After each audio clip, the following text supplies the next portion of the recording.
వచ్చే ఎన్నికల్లో విజయమే లక్ష్యంగా ముందుకెళ్తున్న జనసేనాని అందుకు పార్టీని బలోపేతం చేసేందుకు వ్యూహాలు రచిస్తున్నారు.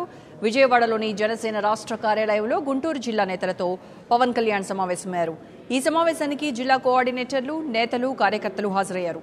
పార్టీ సిద్ధాంతాలు, హామీలను ప్రజల్లోకి ఎలా తీసుకెళ్లాలనే అంశంపై పార్టీ శ్రేణులకు జనసేనాని దిశానిర్దేశం చేశారు.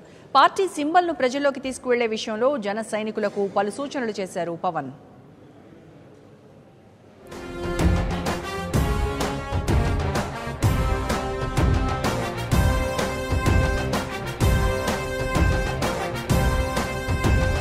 జనం కొరకు జనం చేత జనమే నిర్మించిన సేన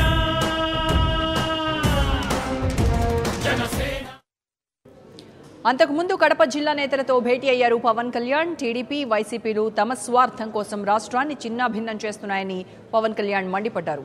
సీఎం చంద్రబాబు, ప్రతిపక్ష నేత జగన్ కు అధికారం కోసం ఆరాటమే తప్ప ప్రజా సంక్షేమం పట్టదని విమర్శించారు. ప్రతిపక్ష నేత జగన్ మాదిరిగా కాల్చేయండి, చంపేయండి వంటి మాటలు తాను మాట్లాడనన్నారు. తన విమర్శలు సిద్ధాంతపరమైనవే కానీ వ్యక్తిగతంగా కాదని స్పష్టం చేశారు.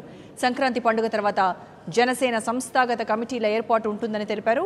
జనసేనకు యువత, మహిళలే ప్రధాన బలమని, యువశక్తి రాజకీయ శక్తిగా మారడానికి కొంత సమయం పడుతుందన్నారు పవన్. జనం కొరకు జనం చేత జనమే నిర్మించిన సేన జనసేన జనసేన.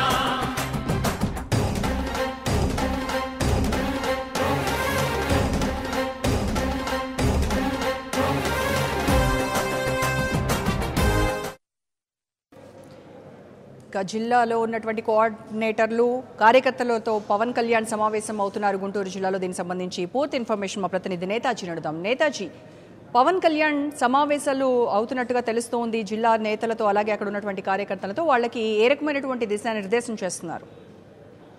ఎన్నికలకు అతి తక్కువ సమయం ఉన్న నేపథ్యంలో జనసేన అధినేత పవన్ కళ్యాణ్ వరుసగా జిల్లా స్థాయి సమీక్ష సమావేశాలను నిర్వహిస్తున్నారు. ఇవాళతో మొత్తం 11 జిల్లాలకు సంబంధించిన రివ్యూ మీటింగ్స్ కంప్లీట్ అయ్యాయి. ఈ రోజు ఉదయం ఆయన కడప జిల్లాకు సంబంధించిన జిల్లా స్థాయి నేతలతోటి భేటీ అయ్యారు. ఈ సందర్భంగా కడపలో ఎలాంటి సమస్యలు ఉన్నాయన్నది అడిగి తెలుసుకున్నారు. At the same time Janasena పార్టీకి సంబంధించిన సింబల్ ఏదైతే ఉందో దాన్ని ప్రజల్లోకి ఏ విధంగా తీసుకెళ్లాలి అన్న దాని మీద ఆయన పలు సూచనలు కూడా చేశారు. ఇక గుంటూరు జిల్లాలకు సంబంధించిన జిల్లా స్థాయి సమీక్ష సమావేశంలో కూడా జిల్లా కోఆర్డినేటర్లు, నేతలు, కార్యకర్తలతోటి వేరువేరుగా భేటీ అయ్యారు. వారి యొక్క అభిప్రాయాలను కూడా తీసుకున్నారు. ఎందుకంటే వచ్చే సార్వత్రిక ఎన్నికలకు చాలా తక్కువ సమయం ఉంది. ఈ తక్కువ సమయంలోనే పార్టీని బలోపేతం చేయడంతో పాటు పార్టీకి సంబంధించిన సంస్థాగతంగా వేయాల్సిన కమిటీలు ఏవైతే ఉన్నాయో వాటన్నిటిని కూడా తానే స్వయంగా వేయనున్నట్టుగా కూడా ఆయన ప్రకటించారు. మొత్తం సంక్రాంతి తర్వాత పూర్తి స్థాయి కమిటీలు, అంటే ఏదైతే మండల స్థాయి, జిల్లా స్థాయి, నియోజకవర్గ స్థాయి, పార్లమెంట్ స్థాయి కమిటీలు ఉన్నాయో వాటన్నిటిని కూడా తానే వేయనున్నట్లుగా ప్రకటించారు. దానికి సంబంధించి మీరు ఏమైనా పేర్లు సూచించాల్సి ఉన్నప్పటికీ సూచించండి అంటూ కూడా ఆయన వారి నుంచి సలహాలు అడిగారు. అలానే ఇప్పటి వరకు జనసేన పార్టీకి సంబంధించిన సిద్ధాంతాలు ఏవైతే ఉన్నాయో ఆ 7 సిద్ధాంతాలతో పాటు పార్టీ ప్రకటించిన పాక్షిక మేనిఫెస్టోలో పొందుపరిచిన 12 అంశాలను కూడా జనసేన తరంగం కార్యక్రమం ద్వారా ప్రజల్లోకి బలంగా తీసుకువెళ్లిన జన సైనికులను ఆయన ప్రత్యేకంగా అభినందించారు. ఒక్కొక్క జన సైనికుడు దాదాపుగా 10,500 వరకు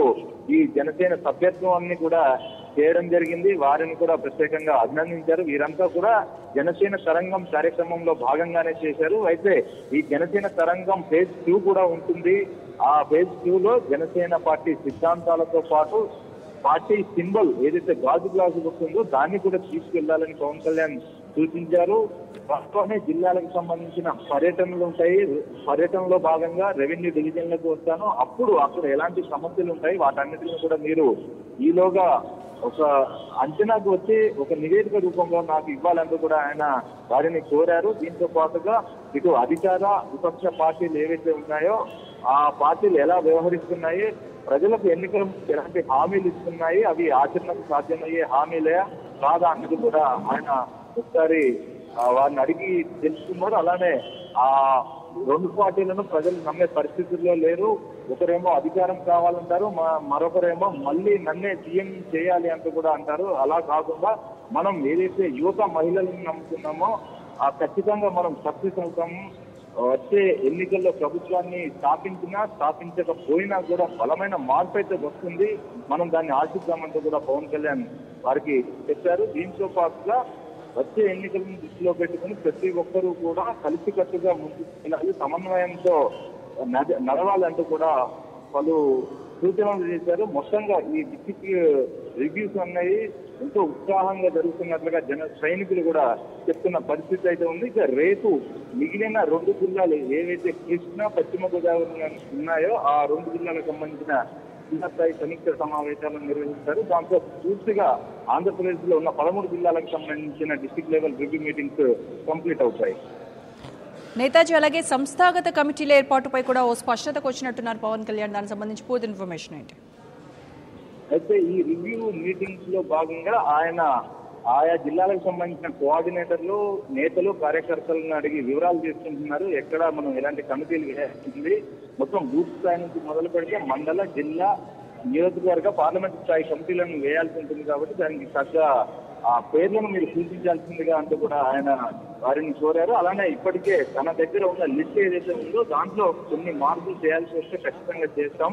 ఎవరైతే నిబద్ధతతో పనిచేస్తున్న జన సైనికులు ఉన్నారో వారికి పెద్దపీట వేస్తా అంటూ కూడా పవన్ కళ్యాణ్ అన్నారు. వీలైనంత త్వరగా అంటే ఈ పండగ అయిన వెంటనే జనసేన పార్టీకి సంబంధించి మిగిలిన కమిటీలు ఏవైతే ఉన్నాయో వాటన్నిటిని కూడా స్వయంగా పవన్ కళ్యాణే వేస్తారు. అందుకు తగ్గ కసరత్తు కూడా దాదాపు పూర్తయింది. ఇప్పటికే జనసేన కోర్ కమిటీ ఏదైతే ఉందో ఆ కోర్ కమిటీకి పవన్ కళ్యాణ్ ఆదేశాలు జారీ చేశారు.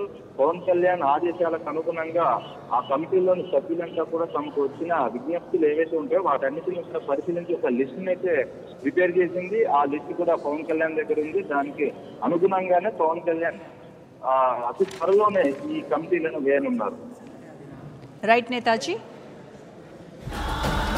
స్వపక్షము కాదంటూ విపక్షము కాదంటూ ప్రజా